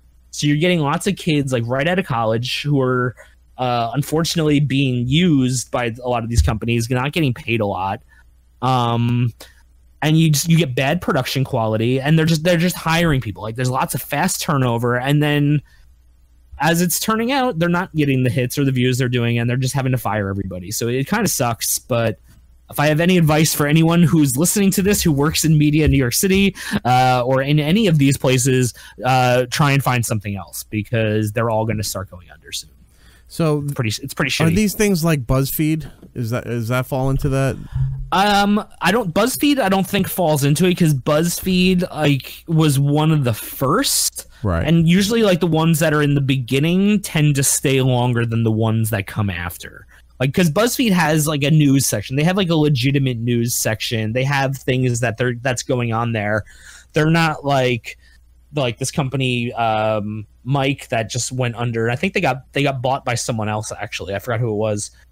But it's not like them where they're like, here's like 15 things that you need to know about what's happening tomorrow in politics, and they like, you know, show a little clip show of things. So yeah, I see things like that for wrestling too. It's like 20 predictions of what's going to happen at WrestleMania. Yeah, and that's like WWE getting in on too, or like whatever company is putting those out. That's them like trying to get in on the, hey, if we have this, because Facebook was running the thing, and this is, we had to we put if a video played for 3 seconds, it counted for the whole video. So that's why videos would autoplay on Facebook for 3 seconds and then kind of pause, because if it autoplayed for that 3 seconds, it counted as a full play. Okay. So that's how like all these counts got inflated and stuff like that. Wow, a lot of these see that always puzzled me too, because like I didn't know about this mic company, but I knew of companies. We've all seen them on Facebook. Sometimes you even see where they are. Yeah, even sometimes now they're sponsored on Instagram, which Facebook owns, but they figured out to throw the sponsored little blips into your feed of looking at your friends or other accounts you follow, so that you will go and go to these people, because Instagram is the more popular social media platform at the moment. You know, more people are doing everything through Instagram, so they started putting the ads on there to bring you back to Facebook to look at these other little things. I'm wondering, so you're saying that we're just at the beginning of this sort of collapse for these digital media type companies. Yeah, and the thing is, like, who knows how many of these companies there are? Yeah, like there's so many different ones, and like, you know, it says Mike is trying to sell the remainder of it to the Bustle Digital Group, and I don't know what Bustle Digital Group does, but they might be another one of these things that it hasn't affected yet, and they're like, oh, we'll buy this, and then realize that there's more debt than there is actual profit coming from these companies, and they've just absorbed. I can see where this is heading now. But the thing that sucks for a lot of these people is it's literally been like, and this is the same thing that happened at Refinery 29, where people went home from work, came in the next morning, and like no warning, like fired today. And that's the same thing that happened at this mic company, and that like really sucks. Repeat that last line. That's what happened at GM. Hold on a second. With all the plants closing. Hold on, your mic dropped out. Repeat that last line again. People went home and what? Oh yeah, no. So people like went home, like, and this happened at Refinery 29, it happened with friends, and the same thing happened at Mike, where like people went home on a Wednesday night saying like, well, I'm just going to go back to work tomorrow, no big deal. Walking in and being like, you know, there's a bloodbath because everyone's been fired, and there's no warning. And then the head of the company sends out an email. It's like, hey, sorry guys, like we went under, like the end, burp, and then everyone just it's fucked up. wah the CEO. Yeah, pretty much. Like, you know, it's like one of those things like, well, we all knew this wouldn't last for a long time, you know, and it's gone. But I don't know. It's a weird, interesting world where people are just trying to get their claws in somewhere where they can be like, oh, we're the popular little video thing, but also make a fuck ton of money off it. Like they're trying to make money off this. All these things is just advertising companies. You know, it's unsettling because I watch a lot of. I love when the tech reports come on when things like this, or if you flip over to, like, say Fox Business or whatever the CNN equivalent segments when they have this business kind of talk. CNBC is another good one, and you're watching the discussions of these things, and it's a weird time in America where the unemployment rate is very low, right? There's a lot of jobs, but then you see on one side where jobs like mine in radio and broadcast media, jobs like yours with digital media and other versions of broadcast, as far as, you know, wherever it may translate to, these jobs are disappearing. The technology is getting better. The platforms are getting more profound and better place to put all this material, but the jobs are disappearing. Like, it's hard to find a job when you've been doing a specialty interest kind of career for so long that you can't find these jobs. And meanwhile, they're saying there's jobs everywhere. Then you see on the other side of the coin, a lot of these companies have all these openings and they're offering ridiculous incentives, and they can't get people, especially younger people, to come and work these jobs. I saw a thing on NBC News a while back where it was some guy in the middle of the country, not like too far out in the middle of nowhere, but like maybe, I think on Ohio, I think was the state, where he has a garage where he deals with a lot of, higher level automobiles, but you need to have all this high-tech computer experience to fix cars now, because you can't just be one of those old guys that, if I can always fall back. I get this lug nut loose. If I just tighten this up, there you go. Your tick is working again. It's not like that. Repairing automobiles used to be a trade. You could always fall back on a trade. Now it's not even a trade. It's a specialty position, because you need to know the computer coding and the onboard processing for these cars now that function for the rest of the car. So you not only need to know how to fix the car, you need to know all this computer programming. And this guy was offering, I think it was $150,000 to start, health insurance, and a $5,000 signing bonus on the spot. Yeah. And he's like, I can't get anybody to take this job. And he was talking with Lester Holt, and Lester Holt was like, that's incredible. Then on other news platforms I've seen too, where people have these skilled positions that were trades at one point, but now you kind of like, they're willing to teach you. They're willing to pay for your education and everything to get you up to speed to work with them on these specialty jobs, and they can't get people in through the door. I mean, you just have to do things that people want to do. It's tough. I hate to say it, but if you have a job that no one wants to do, even if you pay a lot of money, someone's not going to do it. That's just what it comes down to. And I don't think people are going to school for these kind of trades anymore. I don't know what people go to school for anymore, to be honest. There's a kid who lives across the street from me. I know his parents pretty well. We were talking over the summer. We were all hanging out, and he's a good kid. I think he's like 11, 12. And I said, so, we're talking about school. He's doing good at school. I said, what do you want to do when you get older or go to college?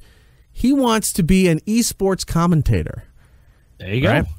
I'm not knocking the job. I just kind of laughed a little bit. I was like, wow, that's nothing that I thought of. When I said I want to be on the radio, I got this, I guess, the same kind of look, because people were like, you can't just go and be on the radio kind of deal. Well, he said that's what he wants to do. But then I talked to his sister, and his sister wants to, I forgot what she wanted to do. But it wasn't as far-fetched as his, but it was still way more out there than anything we would have thought of growing up and looking for a career. And a lot of other kids just want to do esports, or they want to do, I want to be a YouTube influencer. They want to just do these things where, hey, check me out, and do actual no work other than just constantly recording themselves in video editing. Well, yeah, also, 11's pretty young. No one knows what they want to do. Oh, that's why I wasn't taking it seriously. I was just amazed that was a career option in his head at that age, where I was like, that's a fairly new thing that just kind of developed, not even out of necessity, just kind of happened cosmetically, if you will. And that's what he's like, that's what I want to do. So again, I wasn't taking it as when somebody says, I want to be a fireman, I want to be a cop. It was just like the what is thought as to being a career path by younger people nowadays is really interesting compared to what logically is a real career path for a lot of people. But what is a real career path now? That's the thing. That's what I'm saying. Unless you want to be a doctor, a teacher, a lawyer, a scientist, or a lawyer, what are you going to school for that you can't just learn and do? I'm working in food. I never went to culinary school. I know more than people who went to culinary school because I just wanted to learn it on my own. You know what I mean? It's just, it's weird. But I think back, and I was actually thinking about this earlier today. Because I still think what the fuck do I want to do, because I've got ADD, and I'm like, what did I want to do when I was a kid? I was like, man, I just wanted to play video games and magic cards. My dad told me that would go nowhere, and now they're both two some of the biggest industries on the planet. So now when I hear you say this about these kids, I'm like, those kids are probably right. Push them into being a YouTube esports commentator, because he'll probably be fucking good and then make $1 billion off. Yeah, I wasn't making fun of him. The parents who saw Shaun White's potential as a snowboarder and were like, you know what, you're just gonna do this. This is what you're good at. You're gonna do it, and he became the #1 snowboarder in the world. You know what I mean? If you don't recognize these talents, or how do you not know? Look, I'm always quick to criticize anything, but when he was telling me that, I kind of laughed because I was just thinking, I'm like, that's not a career that I thought would ever be anything. And at 11 years old, that he's already got his eyes focused on that. As if he can pull that out, it may not even be there by the time he's ready to, for college or out of college. That could be just come and go. but just where kids are focused nowadays for any kind of career prospect made me laugh, because I'm like, I never would have thought of that. And I was like, if you could, I'm always for, hey, it's like, I'm going to try this new thing. Go and do it. If you can go make $1 million and then give me some. You know, remember, I supported you. But it's funny because, like, I mean, I'll watch Grand Prix of Magic on. It's like, I want to see what kind of decks, and like I want to see how these professionals play, because it's like, no joke, and I'm sure people will like make fun of me on here, but like watching people play a game at a higher level than you know how to play is very fascinating. It's like why people watch sports. Like, I can't do that shit, so like I want to watch it and like see how people do this so I could be better at the game. But like some of the commentators are like, they're like 50-year-old dudes who are like, oh no, he tapped 4 mana, what is he doing? And it's kind of funny, but at the same point, like, it's true. Like, you know, this guy is commentating on an actual sport game, you know? Like, it's kind of funny. It's amazing. And it's like older people than I thought would be interested in it. Are younger people... Let's talk about, real quick, the card games and the tabletop games. Is that still like an older person's interest, like our age and up? Like, are younger people still playing Magic and still playing... Dragon Ball Z and Pokemon, and not the video game stuff, but the actual card games? Yeah, it's kind of weird because like people who started playing it in like 1994 and stuff like that, like some of them still play it. Like I still like play, even though I took 15 years off from playing Magic because I thought it was a dumb kids game. Then I got back into it and I understood it more because I was a grown person. I was like, oh, this is actually a really fun strategy game like chess. But yeah, there is people, like, if you go to a Friday Night Magic, you'll find kids there for any age from like 6 up until like people in their 40s, like playing cards. And it's always awkward because I always have to beat the child, and I feel fucking bad every time. There's this one kid, dude, he's like 10 years old. He's at the card shop all the time, and he is just this cynical child because he just gets destroyed by adults all the time. And he'll just sit there and we'll be playing and he'll be like, oh, of course you're going to do that. Yep. Of course you're going to. Oh, I lose again. And he just leaves and we're like, see you later, kid. But we always, it's so funny because we'll like draw straws. We're like, oh, who do you think's going to play him again today? Like, oh, it's going to be Archie, isn't it? It's going to be me. And then we all play him and we're like, should I just lose on purpose? I feel bad. But it's like, no, it's like, this is a game for kids. Yeah, and Homer beat his brains out. Like, yeah, I'm going to beat his brains out. But yeah, you still get that. And now all of it is moving the same way everything else is onto a digital thing. So now Magic is digital on platforms. You have Hearthstone. You have so many different collectible card games. The Marvel Avengers one that we played at Comic-Con in the booth, like there's so many of these different games now that like I think gaming is going to be the future. Like everyone's just going to be gaming. It's crazy. So the days of I want to be on television and I want to be on the radio are now looking like they're going to be I want to be a professional gamer, or I want to have the #1 Twitch stream or YouTube feed or something like that. Possibly. I mean, I'm sure you're still going to get the people who want to be like, you're still going to get tons of people who want to be like the Hollywood actors, the Broadway actors, like the musicians who are playing. You're going to get all those people, but you're going to get a lot of people who are just going to be like, yo, I'm going to be an internet personality. I'm going to talk about Magic cards all day. Like there's people on YouTube who I started following like a couple of years ago now who have like over 1 million subscribers. And when I started following, they only had like 20,000. And like they're just growing their channel. Now they're like getting flown out to like productions, and they're like part of like the community now. Like they're like ambassadors for these products, and it's pretty interesting to see. Like there's definitely, as Doug Stanhope would say, there's a grift in the system. Like you don't have to do a normal job. Like you could find work. There's ways to make money, to make a living that's not typical. Go to school, do this, do that. There's a grift. You can find it. Like you just have to look for it. All right, you do that. Find that for us. I am. I'm actually. Last night I started planning out a Twitch cooking show I want to do. So that's why I'm looking for a new computer now so that I could stream from my kitchen. That would be fantastic. I would like to do like Gittles Vittles or something like that, or snacking. By the way, food. I got to make a list for you, and I got to put it online of all the different variations where if I'm doing the voice to text. I have a small list of all the words it chose to use instead of saying Gittles. Did it say shittles? Because that would be no, but the latest one, I think it was earlier today, which is one I don't even know how it came to this conclusion, was capitals. Ooh. I was like, how did it get capitals from when I said Gittles? I think I had Vittles, I had Gittles, I gotta find the list.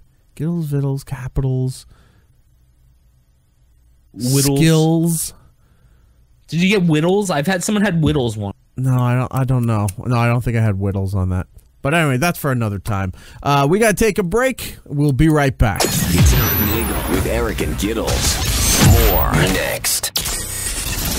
It's Erik Nagel. Follow the show on Twitter, Instagram, Snapchat, YouTube, and Facebook at It's Erik Nagel. Hey, this is Carl Weathers. You're listening to It's Erik Nagel.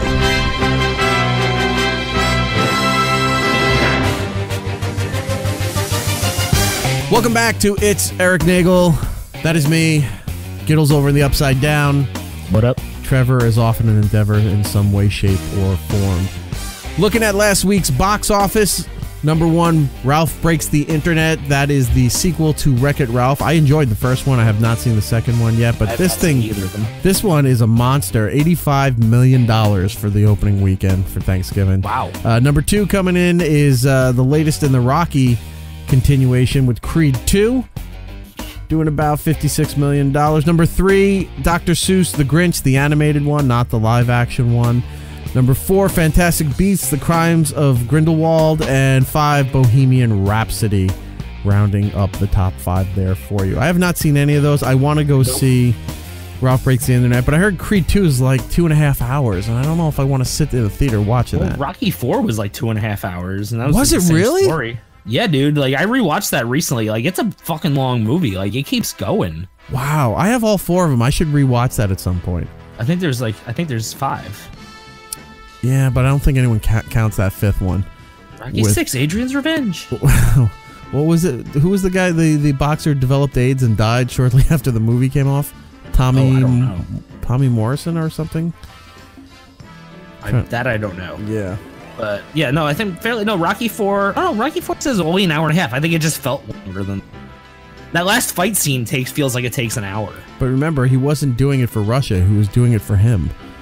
Yeah, dude, I fell down a fucking Rocky 4 wormhole one day where I was just like reading shit about the movie. Did you know that like it was Dolph Lundgren's first movie he's ever done, and Carl Weathers and Sylvester Stallone almost both walked off the movie because he couldn't control his punches and was legitimately just knocking them out all the time on the set. So like Carl Weathers was like, dude, if he knocks me out one more time, I'm done with these movies. Like, I'm not doing it again. So then they just wrote it off where they said, all right, we kill Apollo Creed. Yeah, because he was like a boxer, or he was like a fighter, but he just didn't have he couldn't control his punches. He didn't know how to fight like a wrestler. Yeah. Yeah, he just couldn't control him, so he was just fucking decking him. And I think he broke like 2 of Carl Weathers' ribs or something like that by accident. So I think like all those scenes where they're like really looking at him, like, shit, that fucking guy punched us. I gotta tell you, one of my favorite scenes from Rocky 4 is when they're doing, I guess it's the press conference, when Apollo Creed comes out with the whole parade to Living in America, right? And I love that. And Drago's just standing off to the side looking like in disgust at what America is. Now, back in the 80s, everybody was cheering that as a great scene. Like, oh my God, that's so amazing. You watch it now, and you just go, oh, it's so embarrassing because, yeah, that's us. Are you fucking kidding me, dude? I love that scene. Dude, when that scene comes on, every single time I get so pumped. I'm like, fuck yeah, with the ridiculous outfit that Carl Weathers is wearing. With the Mad Hatter hat? Yeah, and then the thing is, Dolph Lundgren just did what we all wanted to do. They just beat him to death. Like, just please stop. Just stop. Stop, he's already dead. Luckily, he wasn't off and owned by the studio. Haven't been watching a whole lot in the form of regular traditional television. Same. Although I did the other day decide I had set on my DVR to record Murphy Brown when it was being brought back, right? Oh, jeez. And I just was setting because I wanted to see how I knew it was going to be awful. And I watched the first one when it came out because I did, use some details for work where I said, yeah, it was just as bad as I expected. So I'm clearing out my DVR, and I said, you know what? Let me watch a couple more and see how bad it got. So I started to hate watch Murphy Brown the other night, and I was How many episodes did they get before it was canceled? Well, that's what I'm gonna get to in a second. So they have a 13 episode order, right? And I've watched 5 of the episodes, I believe, maybe 6. And I've noticed a few things. One is Candice Bergen doesn't want to be there. 2, she keeps looking at cues. They have cues placed around the set because she'll be talking and then I see her eyes stray off to the side down to the floor, like right in front of them. They must have stuff taped to the floor or on the walls or whatever for her cues to remember her lines or what she's doing. Sometimes the cast does as well, but it's mostly her. She's the obvious one where you can see her eyes darting or waiting to look at somewhere else because she can't focus or she needs to be reminded of what she's supposed to be doing while she's on there.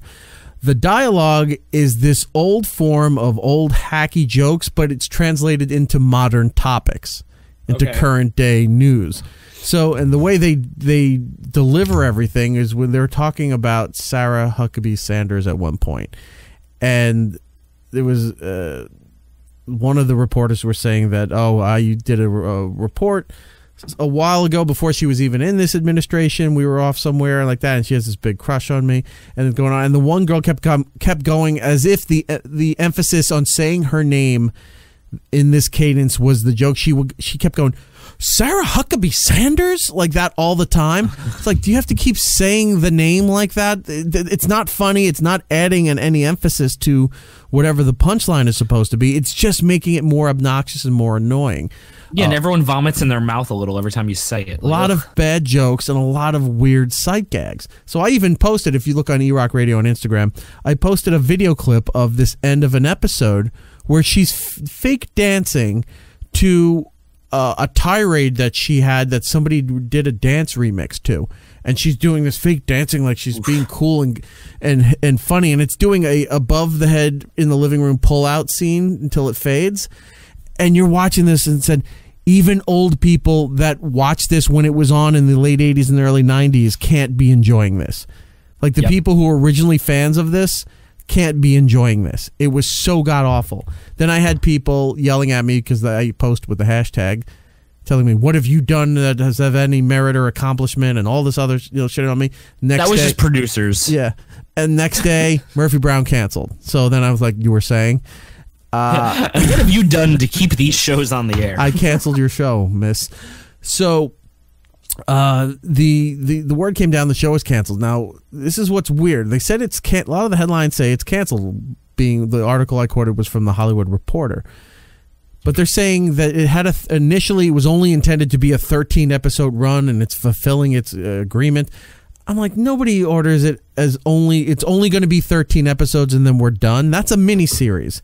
You know, when you're rebooting a series, like Will and Grace did very well, Roseanne did well until they fired her, things like that, where they were brought back with the intention of having a second life and doing a long run, as many seasons as they can that was profitable and where the ratings were up. Murphy Brown was tanking so bad that they said that it's not being renewed and they're moving this and another show to make way for new sitcoms come 2019. Just stop with the sitcoms. That's what it is. Stop with sitcom.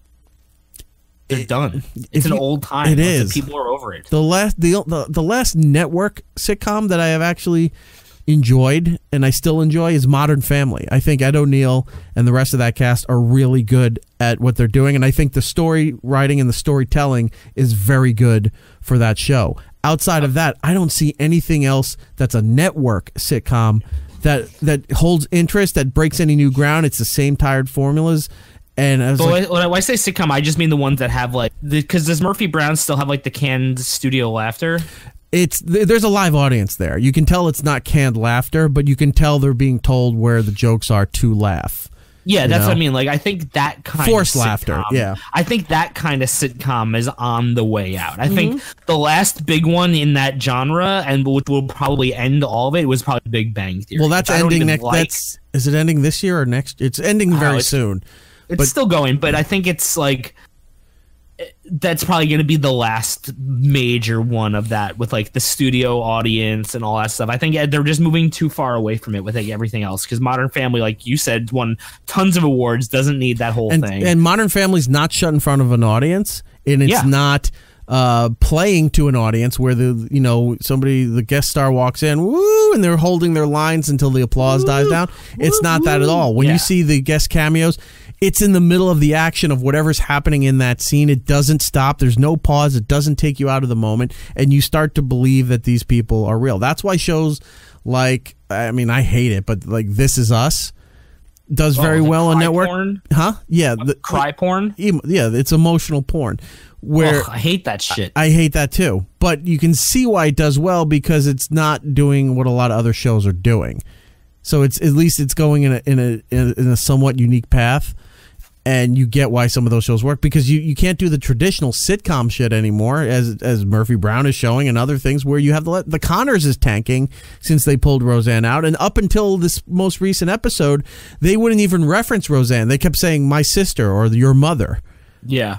Or when mom died, or when mom would do this. They never said Roseanne. They had to in the context of a conversation this past week where he mentioned Roseanne. But other than that, they've been leaving it out, and the show is not that good.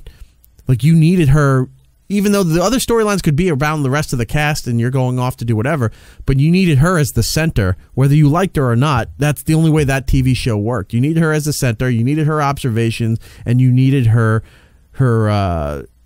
savage humor that went with it in order to make that show successful. And they got rid of it for whatever, if you agree with the reason or not. And that was the element holding the show together, and it's gone. So, a lot of these sitcom things are kind of... But Roseanne, but to be honest though, from what I read, it only did really good ratings, the first 3 episodes it was back, and then it started to drop off, once Fox News and all them stopped talking about how there was finally a conservative sitcom with Roseanne telling it how it is, the ratings really didn't stay that high. They had off, which is why I feel like they had no problem just getting rid of her, because the ratings were dropping. Well, the ratings they could have been dropping, but overall that season was a winning season for ABC, and it was a cash cow for sales and advertising. It made a lot of money, and a lot of that money carried over into the next season. That's why it got greenlit so fast, because it was making so much money. A lot of the advertisers were buying as far out as they could for this particular program. Now, season 2 was not what these advertisers were promised.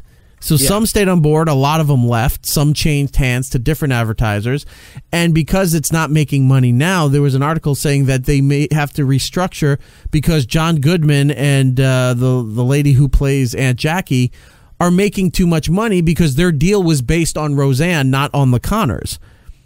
Yeah. So when the ratings go down, and then that is one thing, but when the advertisers are coming in and saying, look, we're not going to fund this anymore, this isn't what we thought it was going to be, that's going to be a problem too. You have to cancel it because you can't afford it anymore. It doesn't matter what the ratings are doing at that point.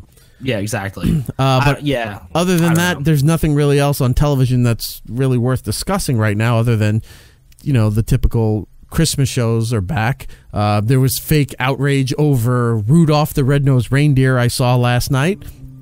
People tweeting. Was there? I thought that was a joke. I couldn't figure it out. I couldn't figure it out either, but I saw ones that were kind of funny, which I knew were meant to be a joke when I read some of the tweets for it. And then other ones, I couldn't tell. I'm nowadays you can't tell. Some people just get upset over everything. And this was something that was made in, the 60s? Yeah, I mean, I don't care about Rudolph the Red-Nosed Reindeer, but what's the controversy? It was that he wasn't a good reindeer? That he didn't taste good? Yes, he was kind of gamey. They preferred elk. Yeah. No, but that Santa dismissed him because he looked different. The rest of the reindeer shunned him because he looked different, and he was essentially kicked out of the community to go to the island of misfit toys with the elf because they were different and had different ways of thinking and doing things. Shaming, if you will. I feel like if anything though, they should be like, yeah, and that's why you should go and just like hang out with those people, because those people are cooler than the fucking elitist pulling Santa's sled. Who gives a shit about them? Like, go to the dive bar, go to the Island of Misfits Toys. Don't go to the Ritz where Santa is. Like, I would much rather hang out on the Island of Misfit Toys with a glowing red nose as a cool reindeer than be with those other fucking brown nosers and Santa. Well, also the theme of bullying was being spoken loud and clear throughout the theme of the episode. And yeah, I get it. It is what it is, but that was also the story. But isn't that the point, though? It's like the bullying is bad and you have to accept people. Like, I thought that was the point of the story, that like the bullying was the bad part. I mean, if people are teaching their kids that like that's okay that he's being bullied, like that's different. I don't think anyone was teaching their kids to bully based off of Rudolph the Red-Nosed Reindeer. You never know. If it's like, wait a minute, if we just stopped airing that show, we'd have no racial prejudice? Damn it! How did we not see this? Well, I mean, it's just all bullying in general. But I mean, I always thought the point of the story was that like, yeah, he got bullied and he was his own thing, but he was, you know, still a person. He was still like his thing. You know, he still was somebody. I saw tweets, people complaining that, you know, he was excommunicated or run out from the community, and they only brought him back in when he could do something for them or when he could save them. Then they welcome him back. Otherwise, they wouldn't have given a shit about him. I'm like, oh God, you're really thinking way too much into this. No, but that actually is like really true. If you think about it, it is the story, but like, I mean, it is the story. That is the truth. Who's taking it seriously? They were like, dude, get the fuck out of here. We don't like you, Rudolph. Go to the island with the abominable snowman and the other shithead. And then it's foggy, and they're like, oh shit, you know, we should probably go get that reindeer. Hey, Rudolph, you're so cool, man. Why don't you come back here and hang out? With like, no, fuck those reindeer. They're pieces of shit. That could be the show title, F the Reindeer. Yeah, fuck those reindeer, dude. Like, I would have been like, yeah, I'll come back over there. How much you paying me? You kicking me out, sending me to the Island of Misfit Toys because my nose glows, and now you need my glowing nose? What are the odds of that? That's going to cost you. That's the problem. He did like Rudolph didn't upcharge his rejoining the fucking Santa sled thing. Rudolph could have made a lot of money off that. Because if you ever get fired from a job and then they realize they fired the wrong person, they want you back, you get to ask for more money. That's what happens. Yeah. Like, you get to be like, what are you going to do for me after you fucked me over on the Island of Misfit Toys? Still waiting for SiriusXM to do that after they got rid of Don Wicklund, to realize that they fired the wrong person and bring me back for a lot more money. I'm still waiting for that phone call. They're going to do it, man. Once your nose starts glowing red, you are set. Moving on to movies. The Island of Misfit Toys. Moving on to movies, because I know you had a couple of selections here that you wanted to talk about. One I wanted to talk about was The Ballad of Buster Scruggs on Netflix. That is one I also wanted to talk about. Which is a Coen Brothers movie. And I'll say movie loosely because it's a collection of short stories put together in one presentation. And what was weird is it's an anthology. The Ballad of Buster Scruggs was the first story. Spoiler alerts. I'm going to say spoilers now because I need to discuss this with Gittles. If you haven't seen it, it's on the front page of Netflix. I highly recommend you watch it because not only are some of the stories really good, but the cinematography is amazing in some of those things. The way it looks, like the scenery, the way that it's shot, is pretty damn impressive. But The Ballad of Buster Scruggs is the first story you see, and it's a pretty damn good story. Like, I like what's going on, but they kill him off. So I'm like, the whole lead of the movie is dead within the first 10 minutes, and then he's never in the rest of the movie. Yeah, I really wanted to like the movie. I thought I will be upfront right now that I got bored halfway through and just stopped. Okay. Because it was starting to become a very, very obvious pattern of like, oh, here's a story, oh, someone dies at the end, and I was getting bored with that, and so I stopped. But the music was great. The cinematography, like the shots, there were fantastic shots. Like, I really, really, really wanted to like this movie. Like the scene when he's when Buster Scruggs is in the bar and the guy's about to shoot him, and you're like, how is he going to get out of this? And then he steps on the plank of the table and makes the guy shoot himself in the head 3 times. I was like, all right, this is a good movie. I'm like, kind of sold on this. Yeah. I'm liking this.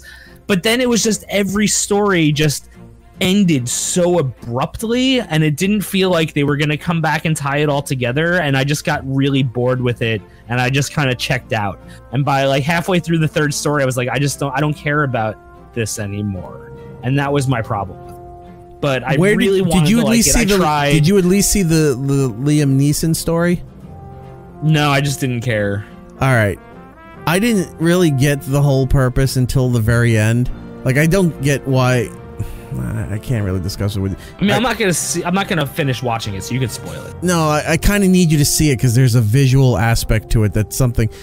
I think it's the third story in the thing there. If you could just go back and look for the Nielsen story, just watch that one if you can, because I want to discuss the ending of how incredibly effed up the ending was to that story. Because that's something, the ending to that was something that we would have spitballed on Opie and Anthony just to be horrific people. Like, there's no way that ending would ever come about, and it's just so exaggerated and overly horrific that it becomes funny. You know what I'm saying? Because it seems so absurd and improbable to happen, and yet it does. So do any of the characters throughout any of the short stories like tie back into any of them later on, or? I don't know, because I think the James Franco character was the only one I saw in 2 stories. Because he was in the Buster Scruggs one, and then he was in the second one where he was getting hanged. Who was he in the Buster Scruggs one? He was the guy who killed Buster Scruggs. See, I didn't recognize that as him. I thought that was him, but then the second story started, I was like, well, that's definitely James. So I didn't think that was James Franco in the first one. Yeah, that's James Franco. James Franco is the man in black that comes over the hill and winds up killing Buster Scruggs. Okay. So that's and that was like another thing too that like kind of annoyed me, because like Buster Scruggs was telling a story, and like it wasn't like the other one where the other duel that like happened 4 seconds earlier, where it was like, all right, on 3, and then they did it. Like, he was just like, now this old boy thinks he's gonna, and then he just gets shot, and like he was still talking, and I didn't like that. I was like, dude, like at least make it look like you guys are gonna do it. Like right now, it felt like a cheap shot. It felt like he was murdered before he even got a chance, and I didn't like that. I think that was karma in a way, because he was killing other people before they had a chance. Well, yeah. That's how he was taking... When he took out that Mexican gang, which was kind of funny, but he apparently all the history of Buster, where he was wanted in all these areas, seemed to be that he was killing people in a lot of cheap shots, Well, that's what it seemed like, too, because, like, I mean, everyone was, like, talking about him, like, oh, it's Buster Scruggs, and he's just, like, killing everybody. Like, but he's just this, like... I don't know how to describe him as his character. Like, he was a very cartoonish character. Like, well, here's what we're all gonna do now, okay? Like, I don't know how to describe that character. He reminded me of another character actor that I can't remember the name of, because I'm really bad with names. The Buster Scruggs character? Yeah. He was supposed to be like a Will Rogers, singing, traveling cowboy. Because he was playing a guitar on the horse as he was traveling through the desert. He's supposed to come off like a Will Rogers style good guy cowboy, and then you find out, like, it's the whole thing of good guys wear white, bad guys wear black. And when you saw his real persona in the bar scene, the Mexican bar scene, you realize, holy shit, he's the evil guy, and the guy dressed in black, which is Franco, was really the good guy coming to bring him to justice. I don't think that was Franco, dude. I'm Googling it right now. I'm telling you, it was James Franco. James Franco's only segment was the cowboy. Yeah. On IMDb. The cowboy. Yeah, the cowboy from the segment near Algondanese, which is the one he gets hung in. So who's the guy that shot Buster Scruggs? Because I thought that was James Franco. No, that wasn't him. Like, I don't know. I'll have to look this up, but it wasn't James Franco. Oh, Tom Waits was in it, too. I didn't even get to him. Yeah, Tom Waits' story was pretty good too. It wasn't bad. There's a story about an Irish. I keep calling them 49ers, but what are the people that go panning for gold? Prospectors. There's a story about an Irish prospector that was really good as well. The guy's name was Ralph Ineson. Was the one who shot Buster Scruggs? Yeah, I told you it's not James Franco. I thought it was James Franco. No, because it would if it was James Franco, then I would have been like, then way that other stories don't tie into each other. It was like there's no way that one character is the only guy who crosses over and it doesn't make sense. Okay. Maybe I should rewatch it. I don't know if I need to rewatch it again. Yeah. But it's out there. I definitely recommend people go watch it and shoot us with your theories about the whole thing. I thought it was pretty good. It was something definitely different and not what I was expecting at all. And that's kind of what you want from a Coen's Brother project. Yeah, I mean, it's Coen Brothers. I was very satisfied with the work. It's definitely one of those ones where, like, you watch it and you're like, well, this is definitely like a Coen Brothers thing. Like, it has their marks all over it. So I think if you like that kind of stuff, like you like Coen Brothers, you might dig it. You might get bored with it. I don't know. What were the movies that you saw that you wanted to talk about? What's The Night Comes for Us? Ooh, The Night Comes for Us. So I watched a bunch of Netflix movies this week because I haven't seen anything, and I just wanted to see something new. So my friend told me about The Night Comes for Us. So The Night Comes for Us is an Asian action film.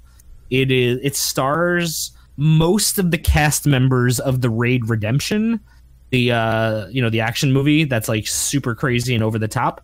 And it is one of those movies where it is a man who is getting out of organized crime.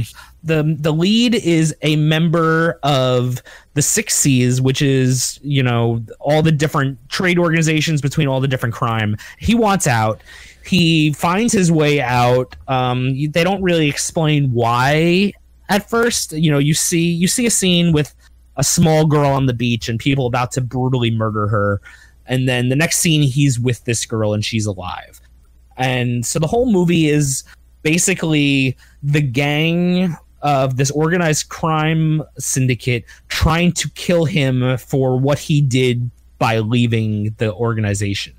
So it is like a 2-hour movie of just completely over-the-top, brutal action fight scenes. And it is like some of the best fight choreography I've seen in a long time. Oh, wow. The most broken bones I think I've seen in a movie, where I was legitimately disappointed when it was over that I couldn't see it in theaters, because it was one of those movies where you see it in theaters and every single person is going, oh, no, ow, ow, ow, ow, because it just hurts. It's a painful movie to sit through because there's just fingers getting cut off, fingers getting ripped off, people just getting shot, legs broken backwards, just craziness. People just getting ridiculously just shot in the face, stabbed in the chest, and it's just a crazy movie. Highly, highly recommended. If you like movies like The Raid Redemption, I Saw the Devil, any of those kind of like Asian action films, like I think you would totally dig this movie.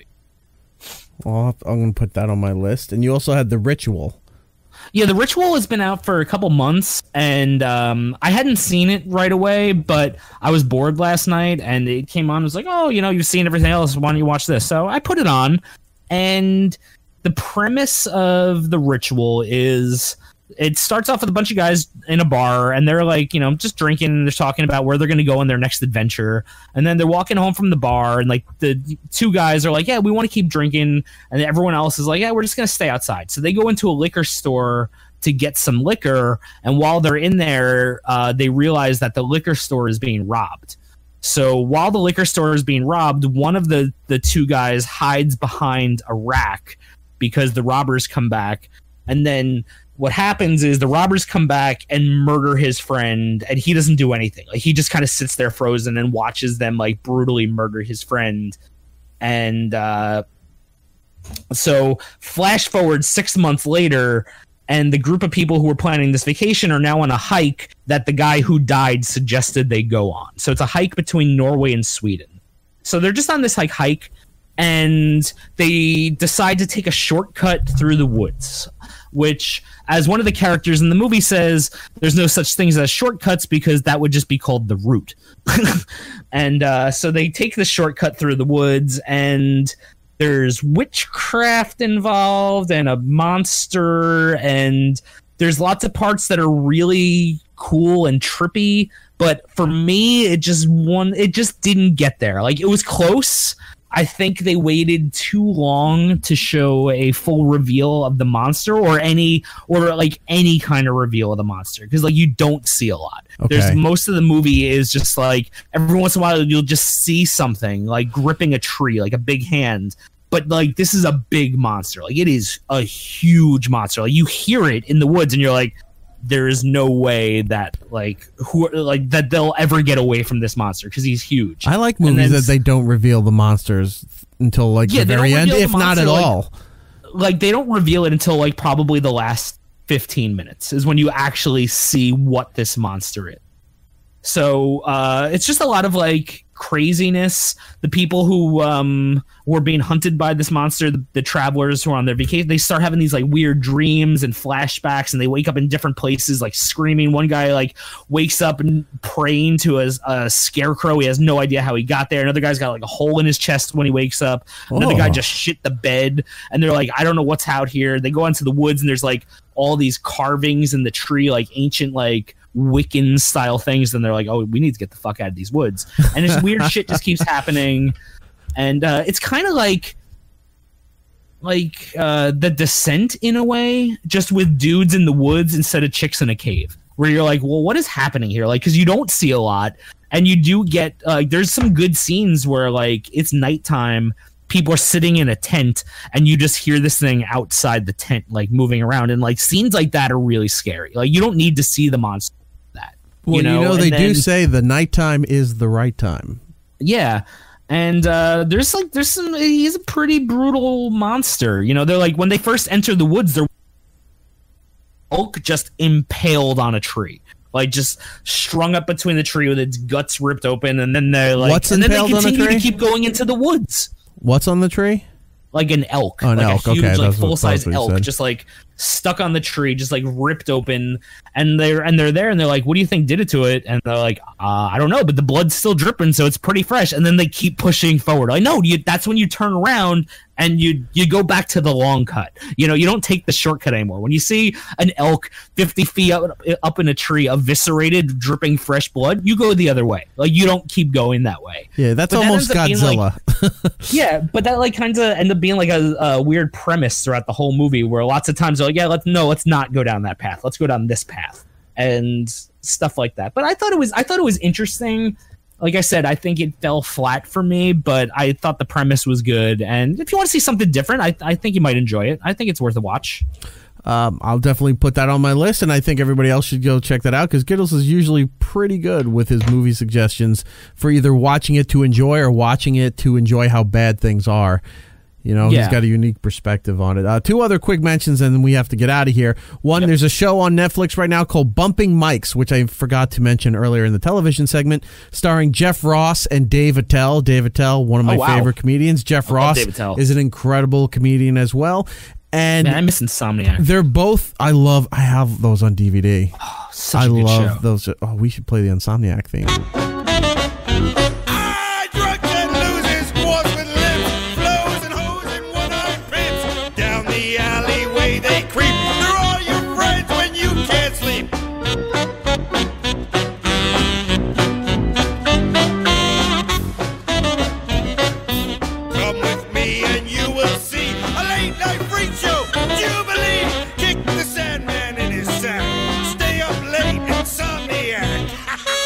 When he was saying, dwarves and loves and one-armed pimps. So Bumpin' Mics is this tour that they did where they're both on stage together and they're just riffing back and forth with insults. And then they bring up comic friends who just happen to be either at the show or they invite up to do the show. And that's really all I can say, is that they're just trading one-liners and insults and whoever's on stage. Like one episode has Gilbert Gottfried and Bob Saget on together with them. Oh, wow. It was really funny. So go check that out. It's only 3 episodes because they taped an entire weekend as is. The episode 1 is the Friday show. Saturday show is episode 2. Sunday show is episode 3. It was really enjoyable, especially, if you loved Insomniac or if you loved David Tell, you're going to love this. Bruce Willis shows up. He was in the audience at one point. And they I've seen the audience. He was in a lot of movies. He was in Die Hard too. Yes, I think I heard about that. Yeah. So check that out. And then finally, This isn't TV or anything at all. It's actually a book. It's a book I wanted to get, but I wound up getting the audiobook instead. So I'm a huge Monty Python fan. All the Monty Python stuff is on Netflix as of November. So you go and watch the show, all these documentaries, the movies, etc., etc. Eric Idle had a book come out that's called Always Look on the Bright Side of Life, a sort of biography. And he was promoting on his Twitter that he worked a deal with Barnes & Nobles in the United States, that every Barnes & Nobles was going to have a sizable amount of signed copies of his book that you could purchase as of the morning of Black Friday, right? Okay. So I was like, that's fantastic. And I wrote to him on Twitter, and he actually wrote me back, which was, I was freaking out. Like, oh my God, Eric Idle's writing me. So Friday morning, up early, I go and wait online for Barnes & Noble to open at 8 a.m.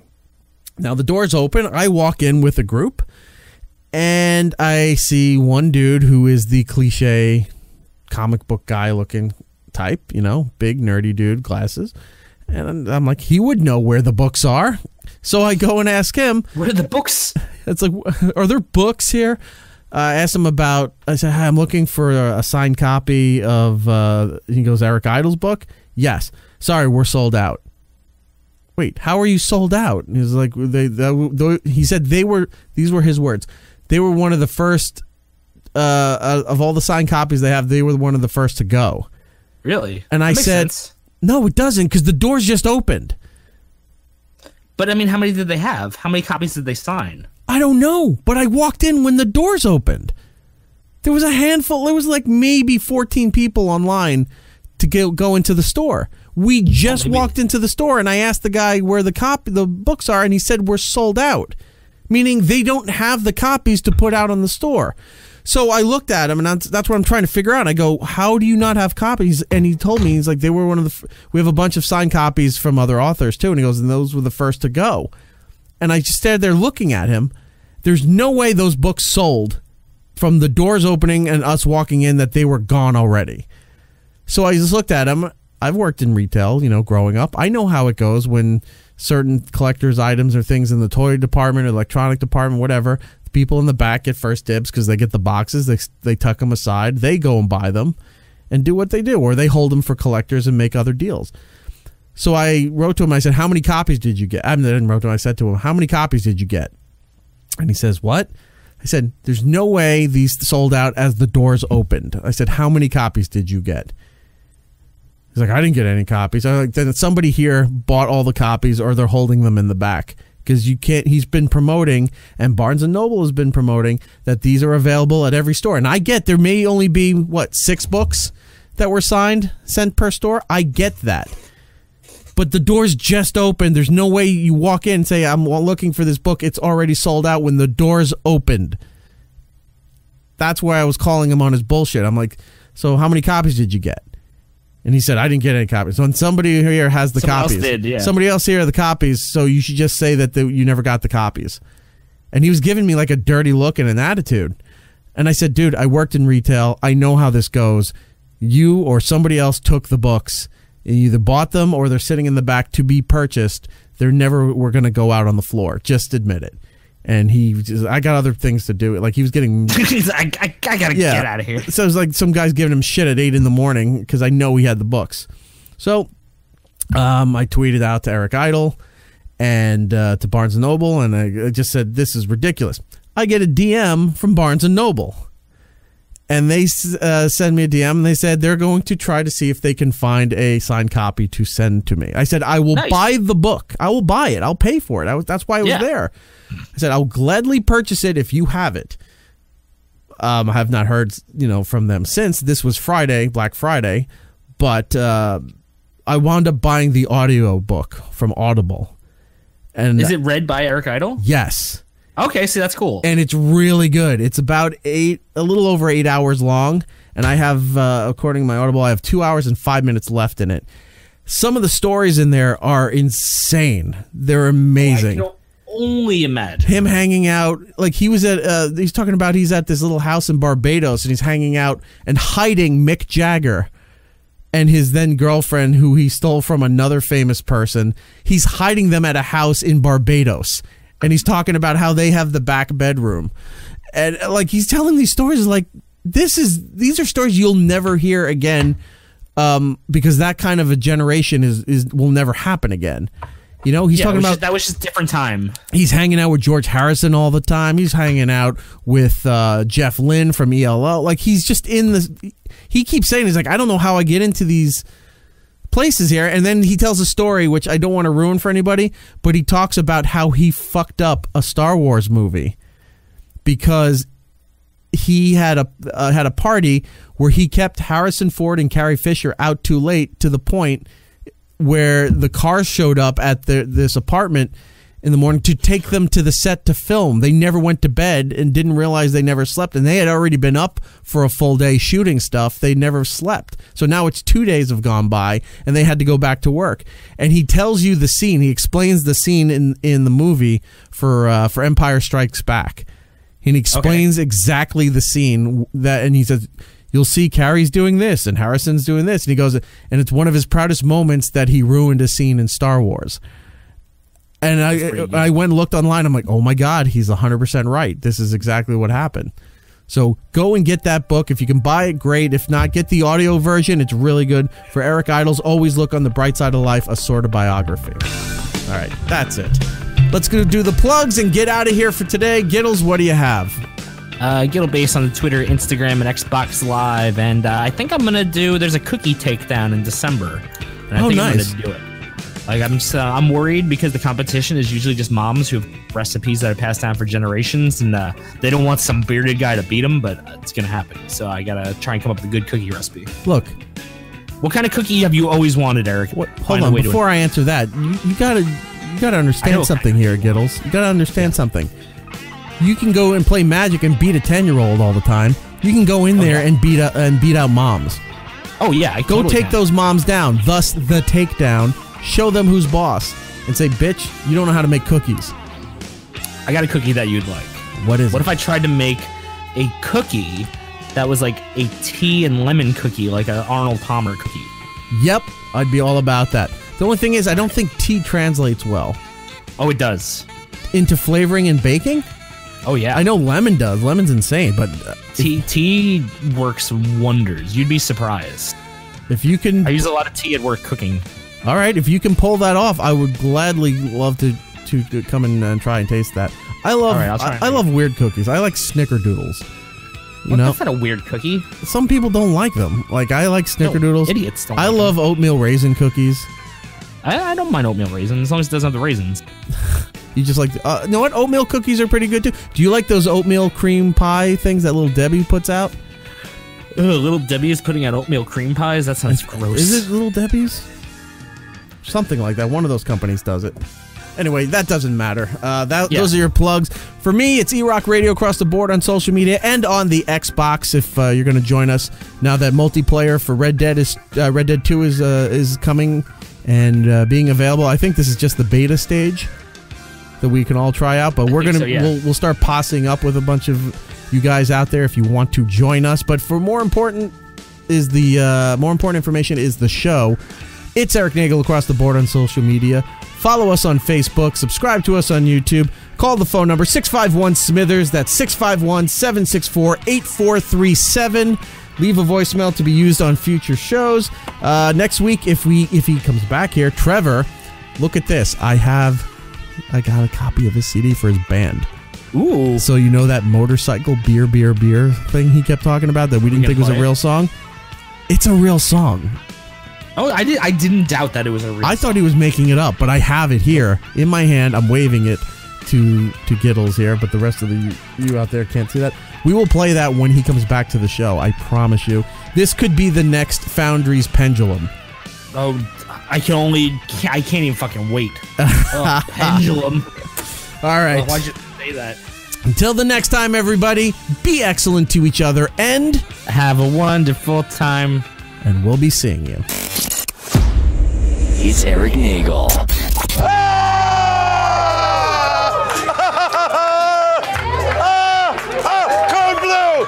blue! We got drinks on fire! we're out of time. Follow It's Erik Nagel on Twitter, Facebook, and Instagram. For ways to listen to the show, go to itseriknagel.com. And remember to tell 2 friends, so they can tell 2 friends. And those 2 friends can tell 2 friends. Well...